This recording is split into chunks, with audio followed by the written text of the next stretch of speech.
السلام علیکم ورحمۃ اللہ وبرکاتہ. الحمد للہ رب العالمین والعاقبۃ للمتقین والصلاة والسلام على رسوله محمد وآلہ وأصحابہ اجمعین. اما بعد فقد قال اللہ تعالی فی القرآن المجید والفرقان الحمید. اعوذ باللہ من الشیطان الرجیم. بسم اللہ الرحمن الرحیم. ان اللہ یأمرکم ان تؤدوا الامانات الى اہلها وَإِذَا حَكَمْتُمْ بَيْنَ النَّاسِ أَن تَحْكُمُوا بِالْعَدْلِ إِنَّ اللَّهَ نِعِمَّا يَعِظُكُمْ بِهِ إِنَّ اللَّهَ كَانَ سَمِيعًا بَصِيرًا. سامعین کرام، نوجوان ساتھیوں،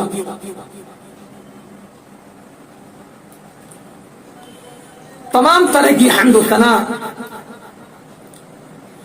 اللہ سبحانہ و تعالیٰ کے لیے لائق و زیبا ہے، جس نے ہم تمام انسانوں کو پیدا فرمایا. بیش بہا درود و سلام کا تحفہ نازل ہو پیغمبر اسلام جناب محمد رسول اللہ صلی اللہ علیہ وسلم پر، جو تمام انسانیت کے لیے سراپا رحمت بن کر تشریف لائے. سامعین کرام، آج کے اس درس کا موضوع ہے حقوق العباد. سورۃ النساء آیت نمبر 58 آپ کے روبرو پڑھی گئی ہے، تلاوت کی گئی ہے. موضوع میں داخل ہونے سے قبل اس آیت کریمہ کا ترجمہ سماعت کر لیں. اللہ عز و جل نے بیان فرمایا: ان اللہ یأمرکم ان تؤدوا الامانات الى اہلها. اللہ سبحانہ و تعالی تمہیں تاکیدی حکم دیتا ہے کہ امانتوں کو ان کے اہل تک پہنچا دو، امانتوں کو ان کے اہل تک لوٹا دو. وَإِذَا حَكَمْتُمْ بَيْنَ النَّاسِ، اور جب لوگوں میں فیصلے کرنے کا وقت آئے، فیصلہ کرنے کی نوبت آئے، تو عدل و انصاف کے تقاضے کو ملحوظ خاطر رکھتے ہوئے عدل و انصاف سے کام لیا جائے. ان اللہ نعم ما یعظکم بہ، اللہ سبحانہ و تعالی تمہیں بہترین نصیحت فرما رہا ہے. ان اللہ کان سمیعا بصیرا، اللہ تبارک و تعالی بندوں کے قول و فعل کو سنتا ہے اور دیکھتا بھی ہے. بندہ کیا کہہ رہا ہے، کیا کر رہا ہے، اللہ سبحانہ و تعالی اس کو دیکھتا ہے، اس کو سنتا بھی ہے. سامعین کرام، سورۃ النساء کی یہ آیت، اس کا پس منظر یہ ہے: حضرت عثمان بن طلحہ رضی اللہ تعالی عنہ، جو خانہ کعبہ کے کلید بردار تھے، ایک زمانے سے ان کے پاس خانہ کعبہ کی چابی رکھنے کا شرف حاصل کیے ہوئے تھے. فتح مکہ کے وقت اللہ کے حبیب جناب محمد رسول اللہ صلی اللہ علیہ وسلم نے ان کو بلایا اور خانہ کعبہ کی چابی ان کے حوالے کیا. حضرت عثمان بن طلحہ رضی اللہ تعالی عنہ صلح حدیبیہ کے موقع پر ایمان لائے. اس آیت کریمہ کے اندر اشارہ کیا گیا ہے کہ امانتوں کو ان کے اہل تک پہنچا دو، لوٹا دو. چنانچہ پیغمبر اسلام جناب محمد رسول اللہ صلی اللہ علیہ وسلم نے اس امانت کو ان تک پہنچا دیا. یہ آیت کریمہ، اس آیت کریمہ کے اندر امانت کو حقداروں تک پہنچا دیا جائے صاف اشارہ ملتا ہے. آئیے میں آپ کو بتاتے ہوئے چلوں کہ اسلام کے اندر حقوق العباد اور حقوق اللہ کی اپنی اپنی جگہ پر بڑی اہمیت ہے، اس کی بڑی فضیلت ہے. شریعت کہتی ہے روزے رکھو، یہ حقوق اللہ ہے. شریعت کہتی ہے نماز ادا کرو، صلاۃ قائم کرو، یہ حقوق اللہ ہے. روزے رکھو، یہ حقوق اللہ ہے. شریعت کہتی ہے زکوٰۃ ادا کرو، یہ حقوق العباد ہے. شریعت کہتی ہے صدقہ و خیرات کرو، یہ حقوق العباد میں سے ہے. اب ہم سب کو غور و فکر کرنا چاہیے کہ اخروی زندگی حقوق اللہ کے مد مقابل حقوق العباد کی بڑی اہمیت ہے، اور حقوق العباد بہت ہی مشکل کام ہے. اللہ سبحانہ و تعالی غفور رحیم ہے، اللہ سبحانہ و تعالی ارحم الراحمین ہے. جب بندہ گناہ کرتا ہے اللہ سبحانہ و تعالی سے امیدیں لگائے رہتا ہے، اللہ سبحانہ و تعالی سے آس لگائے رہتا ہے. میدان محشر میں قیامت کے دن اللہ سبحانہ و تعالی بڑے سے بڑے گنہگاروں کو معاف فرمائے گا. قیامت کے دن اللہ سبحانہ و تعالی خطا کاروں کو معاف فرما دے گا. قیامت کے دن اللہ سبحانہ و تعالی بڑے سے بڑے سیاہ کاروں کو معاف فرما دے گا. مگر وہیں پر ایک ایسا شخص ہے، ظالم شخص، یہ امید لگائے کھڑا ہوگا کہ آج اللہ سبحانہ و تعالی مجھے معاف فرمائے گا. میرے دوستو، اللہ سبحانہ و تعالی کا ایک عام قانون ہے، اللہ سبحانہ و تعالی کی ایک عظیم سنت یہ ہے کہ مظلوم جس کے ساتھ ظلم کیا گیا ہے، ظالم سے اللہ سبحانہ و تعالیٰ کہے گا جاؤ اس مظلوم سے معافی مانگو، اس مظلوم سے اپنے گناہوں کی معافیاں مانگو. اگر وہ بندہ، مظلوم بندہ تم کو معاف کر دیتا ہے تو پھر اللہ سبحانہ و تعالیٰ تمہیں معاف فرما دے گا. مگر میرے بھائیوں، اللہ سبحانہ و تعالیٰ تو غفور رحیم ہے، مگر انسان کے پاس، انسان کا دل اتنا بڑا نہیں ہے. انسانوں میں سے بہت کم ایسے انسان ہیں جو معاف فرما دیتے ہیں. ان کے پاس اتنا بڑا دل نہیں ہے کہ وہ ظالم کو معاف فرما دے. چنانچہ اس آدمی کو وہ مظلوم شخص معاف نہیں کرے گا. پیغمبر اسلام جناب محمد رسول اللہ صلی اللہ علیہ وسلم نے فرمایا کہ انسان کی عزت، آبرو، جان مال پر حملے ہوتے ہیں، اس کو بدنام کیا جاتا ہے، اس کو ستایا جاتا ہے، اس کے نفس کو داغدار کرنے کی کوشش کی جاتی ہے. میرے بھائیوں، ایک انسان کی عزت کرنا، اس کے جان و مال کی حفاظت کرنا ہر مومن مسلمان کے لیے ضروری ہے. حجۃ الوداع کے موقع پر پیغمبر اسلام جناب محمد رسول اللہ صلی اللہ علیہ وسلم نے فرمایا تھا کہ لوگوں، تمہارے خون، تمہارے مال، تمہاری عزت و آبرو ایک دوسرے کے اوپر حرام ہے. جس طرح سے آج کا یہ دن ہے، حرمت والا ہے، اور یہ مقام حرمت والا ہے، اور یہ مہینہ حرمت والا ہے. میرے بھائیوں، پیغمبر اسلام جناب محمد رسول اللہ صلی اللہ علیہ وسلم کی صاف ستھری تعلیمات سے یہ بات کھل کر آیا ہوتی ہے کہ اگر کوئی شخص کسی کے اوپر ظلم کرتا ہے تو یہ بہت بڑی حق تلفی ہے. کسی کے اوپر ناحق غصہ کرتا ہے بہت بڑی حق تلفی ہے. کسی کے اوپر ظلم و ستم کے پہاڑ توڑتا ہے, یہ بہت بڑی حق تلفی ہے. اور اگر کوئی شخص اپنی بہنوں کو, اپنی بیٹیوں کو میراث نہیں ادا کرتا ہے, ان کے حقوق نہیں دیتا ہے, یہ اور بڑی حق تلفی ہے.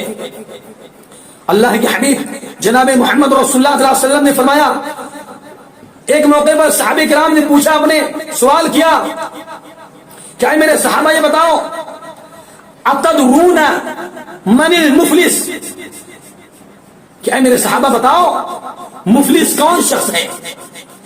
صحابہ کرام نے عرض کیا کہ اللہ کے حبیب جناب محمد رسول اللہ صلی اللہ علیہ وسلم, مفلس وہ شخص ہے کہ من لا درہم لہ ولا دینار, کہ جس کے پاس دینار و درہم نہ ہو, قلاش, فقیر, غریب, مفلس وہی شخص ہے. اللہ کے حبیب جناب محمد رسول اللہ صلی اللہ علیہ وسلم نے فرمایا کہ در حقیقت مفلس وہ شخص ہے کہ وہ قیامت کے دن اللہ کی بارگاہ میں حاضر ہوگا, اس حال میں آئے گا کہ اس کے پاس روزہ, نماز, اجر و ثواب, دیگر اعمال صالحہ بہت زیادہ ہوگا, لیکن حال یہ ہے کہ اس نے وقد شتم ھذا, ناحق طور پر کسی کو گالی دی ہوگی, کسی کو مارا ہوگا, کسی کا خون بہایا ہوگا, کسی کے ساتھ ظلم و زیادتی کی ہوگی. اللہ سبحانہ و تعالی اس شخص کو اس کی تمام نیکیاں تقاضا کرنے والوں کے حوالے کر دی جائیں گی. اللہ سبحانہ و تعالیٰ سے کچھ لوگ تقاضا کریں گے کہ اے رب کائنات, اس نے مجھ کو ستایا تھا, مارا تھا, پیٹا تھا, عزت و آبرو پہ حملے کیا تھا, مجھے اس سے بدلہ چاہیے. چنانچہ اللہ سبحانہ و تعالیٰ اس آدمی کی تمام نیکیوں کو ان تقاضا کرنے والوں کے حوالے کر دیا جائے گا. وہ شخص خالی ہاتھ ہو جائے گا, کچھ نہیں بچے گا اس کے پاس. چنانچہ تقاضا کرنے والے اور لوگ ہوں گے, چنانچہ ان تقاضا کرنے والوں کے گناہوں کو اٹھا کر کے اس آدمی کے حوالے کر دیا جائے گا, اور پھر ثم طرح فی النار, پھر اس کو جہنم میں پھینک دیا جائے گا. آج لوگ عبادت بھی کرتے ہیں, نماز بھی پڑھتے ہیں, روزہ بھی رکھتے ہیں, ذکر و اذکار بھی کرتے ہیں, لیکن اپنے زبان کے شر سے, اپنی بدتمیزی سے لوگوں کو تکلیف پہنچاتے ہیں, عزت و آبرو پہ حملے کرتے ہیں. ایک مظلوم شخص, جب معاشرے کا ستایا ہوا شخص جب مسجد میں جاتا ہے کہ رب کائنات کے سامنے روئیں گے, گر گڑائیں گے, تو ظالم شخص صف اول کا نمازی نکلتا ہے, ظلم کر کے آیا ہے, ستا کے آیا ہے, پہلی صف کا نمازی ہے. میرے بھائیوں, تو نماز, روزے, زکات, دیگر اعمال صالحہ کام نہیں آئیں گے اگر آپ کی زبان کے شر سے, ہاتھوں کے شر سے, قدموں کے شر سے آپ کا بھائی محفوظ نہ ہو. آئیے میں آپ کو اور بتاتے ہوئے چلوں کہ اللہ کے حبیب جناب محمد رسول اللہ صلی اللہ علیہ وسلم نے فرمایا کہ کل قیامت کے دن جب لوگ پل صراط کے اوپر سے گزریں گے تو ایک جانب رشتہ داری کھڑی ہوگی, دوسری جانب امانت داری ہوگی. دنیا کے اندر اے ظلم کرنے والوں, ظالموں, دنیا کے اندر ظلم کرنے والے, ستانے والے, زمین و جائیداد پر ناجائز غصب کرنے والے, جب تمہارا پل صراط پر سفر ہوگا, ہر شخص کو پل صراط پار کرنا ہوگا, پھر تمہیں کٹ کٹ کر نیچے گرو گے, جہنم میں جاؤ گے. اللہ کے حبیب جناب محمد رسول اللہ صلی اللہ علیہ وسلم نے فرمایا کہ ہمارے پاس دو شخص کا معاملہ آتا ہے, زمین کا معاملہ آتا ہے. جو ظالم ہوتا ہے اپنے مدعے کو, اپنی بات کو اس انداز میں پیش کرتا ہے کہ مجھے یقین ہو جاتا ہے کہ ہاں یقیناً زمین اسی کی ہے, اور جو حق والا ہوتا ہے اپنی بات کو کما حقہ پیش نہیں کر سکتا, تو جب میں فیصلہ کر دیتا ہوں. لیکن یاد رکھو, کل قیامت کے دن اگر جو ہے تم نے ظلم کیا ہے, فیصلہ تمہارے حق میں ہوا ہے اور ظلمن فیصلہ ہوا ہے, تو یقین جانو کل قیامت کے دن ساتوں زمینوں کا طبق کاٹ کر کے تمہارے سینے پر رکھ دیا جائے گا. اس سے یہ بات بھی کھل کر سامنے آتی ہے کہ کورٹ کے اندر, کچہریوں کے اندر, عدالتوں کے اندر اور وکیلوں کی چرب زبانی سے حق والے کو حق سے محروم کر دیا جاتا ہے اور ظالم شخص کو اس کا حق دلا دیا جاتا ہے. مگر یاد رکھو کل قیامت کے دن تمہیں بھاری قیمت چکانی پڑے گی. آج گاؤں کے اندر دیہاتوں میں ناجائز زمین قبضہ کر لیتے ہیں, غصب کر لیتے ہیں, صف اول کے نمازی ہوتے ہیں. مگر میرے بھائیوں, زمین غصب کرنے والے سنو, آج آپ نے اپنی اولاد کے خاطر کسی کی زمین غصب کر کے اپنی بلڈنگ کھڑا کر لیے ہو, اپنا گھر بنا لیے ہو اولاد کے خاطر, وہی اولاد تمہارے لیے باعث شرمساری ثابت ہوگی. وہی اولاد تمہارے حق میں برا ثابت ہوگا. وہی اولاد سے تم چین و سکون حاصل نہیں کر سکتے. چین و سکون تمہیں نہیں ملے گا, قرار نہیں ملے گا, کیونکہ تم نے غصب کر کے زمین اپنا گھر بنایا ہے. یقین جانو کہ اس اولاد سے تمہیں سکون نہیں ملے گا. اس اولاد کے ذریعے سے تمہیں ذلت اور رسوائی ملے گی. اے میرے بھائیوں, میرے بزرگوں, حقوق العباد کی بڑی اہمیت ہے. کتنے ایسے لوگ ہیں جو اپنی بہنوں کو ماں باپ کے انتقال کے بعد ظالم بھائی اپنی بہن کو باپ کی پراپرٹی میں حصہ نہیں دیتا ہے, اپنی بیٹی کو حصہ نہیں دیتا ہے. ظالم شخص کہتا ہے کہ مجھے جہنم میں جانا منظور ہے لیکن میں اپنی پراپرٹی میں بیٹی کو حصہ نہیں دے سکتا.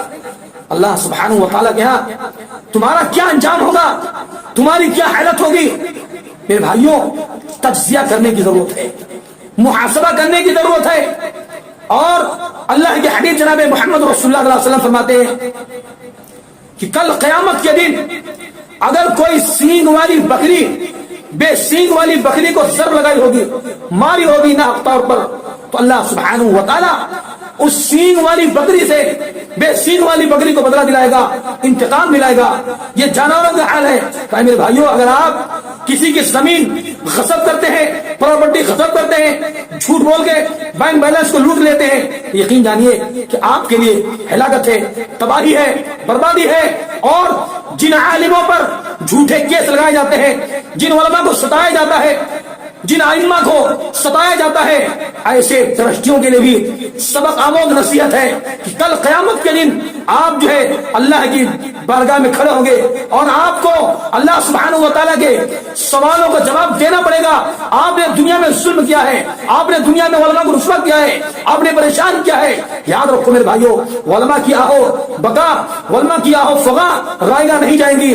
اس لیے ہر شخص کے لیے ضروری ہے کہ ایک دوسرے کے ساتھ احسان کا معاملہ کریں اور اللہ کے بندوں کے حقوق کو دے دیں, اور بھائی لوگ پھر سے بٹوارا کریں, اپنی بہنوں کو حصہ دیں, اپنی بیٹیوں کو حصہ دیں. ورنہ قیامت کے دن نہ روزہ کام آئے گا, نہ حج کام آئے گا, نہ دیگر اعمال صالح کام آئے گا, سوائے پچھتانے کے کچھ حاصل ہونے والا نہیں ہے. اس لیے حقوق العباد اخروی اعتبار سے لوگوں کے لیے بڑا ہی مشکل کام ہوگا. اس لیے میرے بھائیوں, دنیا میں ایک دوسرے کے حقوق کو پہنچا دو. اگر آپ نے کسی کا 1 روپیہ غصب کیا ہے, 1 روپیہ غصب کیا ہے, جب تک آپ اس کو ادا نہیں کر دیں گے تب تک اللہ کی بارگاہ میں سرخرو نہیں ہو سکتے. لیکن وہ بھائی جو ادا کر دیتے ہیں وہ مومنہ کردار ادا کرتے ہیں, مومنانہ شان ادا کرتے ہیں. مگر میرے بھائیوں, آج قرضے لے کر کے لوگ جو ہے قرضہ واپس نہیں کرتے. پیر کے ناخن سے لے کے سر کے بال تک A to Z قرض میں ڈوبے ہوئے ہیں. لیکن تقاضا کرنے والوں کے ساتھ یہ مخروط آدمی گنڈا گردی کرتا ہے, دبنگئی دکھاتا ہے, اس کے ساتھ مار پیٹ کرتا ہے. میرے بھائیوں, اے ظالموں, اللہ سبحانہ و تعالیٰ کے ہاں تمہارا برا حشر ہوگا. اس لیے دنیا میں اپنا تجزیہ کرو, اپنا محاسبہ کرو. آپ کے اوپر جو حقوق ہیں ان حقوق کو حقداروں تک پہنچا دو, حقداروں تک جو ہے لوٹا دو. اسی میں کامیابی ہے, اسی میں کامرانی ہے. ورنہ خالی ہاتھ جہنم کے ایندھن بن جاؤ گے. میرے بھائیوں, حقوق العباد کی اسلام میں بڑی اہمیت ہے, اسلام میں بڑی اہمیت ہے. ہم سب کو غور و فکر سے کام لینا چاہیے. اگر ہم نے کسی پر ظلم کیا ہے, کسی کو ستایا ہے, ہم لوگ جو کیا کرتے ہیں خالی روتے ہیں, بڑی بڑی دعائیں کرتے ہیں, گڑ گڑاتے ہیں. لیکن جس کا حق مار کے بیٹھے ہو نا, اس کا حق ادا کرو, پھر گڑ گڑاؤ, پھر اللہ سے معافی مانگو. اگر زمین لیے ہو, کھیت لیے ہو, بنجر زمین پر قبضہ کرتے کرتے کسی کے نمبر والی زمین پر پہنچ جاتے ہیں, یہ جو ہے بڑے بھاری متوا ہیں, گاؤں کے بہت بڑے نیتا جی ہیں. یہ نیتا گیری نہیں چلے گی. دنیا میں واپس کرو, تب اللہ تبارک و تعالیٰ تمہارے اعمال کو قبول فرمائے گا.